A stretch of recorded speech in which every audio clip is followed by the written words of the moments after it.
Hello, I'm Kimberly and welcome to the weekend edition of the NAVE News Update. It's Friday, November 6th, and many of the stories you hear here can be found at IndianCountryNews.com. And here's the news for today from the Associated Press and other Native news sources. President Barack Obama announced November 6th that he is rejecting the Keystone XL pipeline proposal. The president, citing concerns about the impact on the environment and a political climate that overly hyped the pipeline's benefit, said the effort would not serve the interest of the United States. Back in February of this year, President Obama vetoed a Republican bill to approve the pipeline, saying that the proposal attempted to circumvent long-standing and proven processes for determining whether or not building or operating a cross-border pipeline serves the national interest. New Canadian Prime Minister Justin Trudeau says he's named a gender-equal cabinet because it's 2015. Trudeau picked 15 men and 15 women as part of a ministerial team that he says looks like Canada. The 43-year-old Liberal Party leader took the oath of office November 4th. During the swearing-in ceremony in Ottawa, Trudeau revealed a very diverse government cabinet that includes 2 Aboriginal ministers. Hunter Tutu, an Inuit, is the new Minister of Fisheries, Oceans and the Canadian Coast Guard. Another key Aboriginal player is Jody Wilson-Raybould, formerly a regional chief of the BC Assembly of First Nations. She's the new Minister of Justice and Attorney General of Canada. The first female Native American elected in the statewide office in Montana is setting her sights on Congress. Office of Public Instruction Superintendent Denise Juneau launched a campaign November 4th to challenge freshman U.S. Representative Ryan Zink in the 2016 elections. Juneau told the Associated Press her experience running the public education agency and working with diverse groups of people has prepared her to effectively represent Montana in a Congress beset by dysfunction and partisanship. Juneau has her work cut out for her. A Democrat has not held Montana's single U.S. House seat since 1997. Plus, Montana voters have not sent a woman to Congress since electing Jeannette Rankin in 1941. Juneau said she plans to focus her campaign on the economy, access to public lands, protecting privacy rights, and ensuring transparency in the political campaigns. Juneau is a member of the Mandan and Hidatsa tribes. She was previously the Office of Public Instruction's Director of Indian Education, worked as an attorney for a private firm specializing in tribal law, and was a high school teacher on the Blackfeet Reservation.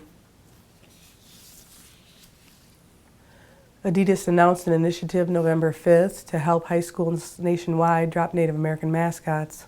The athletic shoe and apparel maker said it will offer free design resources to schools looking to shelve Native American mascots, nicknames, imagery, and symbolism. The German company also pledged to provide financial support to ensure the cost of the changing is not prohibitive. Adidas announced the initiative in conjunction with the White House Tribal Nations Conference in Washington, D.C. Adidas executives were among those attending the conference, which includes leaders from the 567 federally recognized tribes. The company, which has its North America headquarters in Portland, Oregon, also said it will be a founding member of the coalition that addresses Native American mascots in sports. According to the group Change the Mascot, there are about 2,000 schools nationwide that have Native American mascots.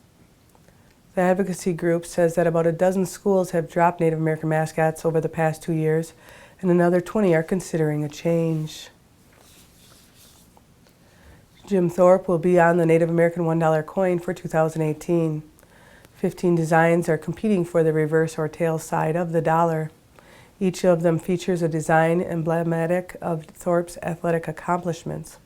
Thorpe, who was a Sac and Fox, is often credited as the world's greatest athlete. Proposed designs for the 2018 dated coin was reviewed by the Citizens Coinage Advisory Committee on October 7th and by the Commission of Fine Arts on October 15th. Under the authorizing law of the series, Public Law 11082, the Treasury Secretary is tasked with making final design selections.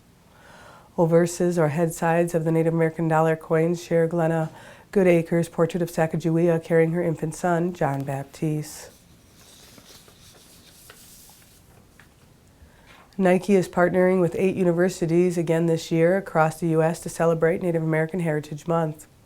During selected men's and women's basketball games throughout this month and next, Nevada, Oklahoma State, Florida State, San Diego State, Gonzaga, New Mexico, Stanford, and Haskell Indian Nations University will each wear Nike N7-inspired turquoise uniforms. The uniforms complement the Nike N7 Power of Perseverance collection, which recognizes the movement of sport on native lands and drives awareness of Native American culture. Launching November 7th at select retail locations, the collection includes men's and women's basketball and running apparel and footwear, as well as a collaboration with NBA star Kevin Durant on the KD8 N7 shoe. Nike first launched N7 in 2007, starting with the Nike Air Native N7 shoe with the mission of inspiring and enabling the 2 million Native American and Aboriginal youth in North America to participate in sports and physical activity.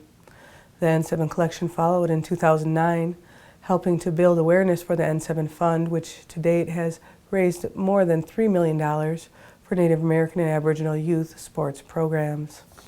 And that's another roundup of news from Indian Country on this edition of the Native News Update. I'd like to thank you for joining me and have a grand day.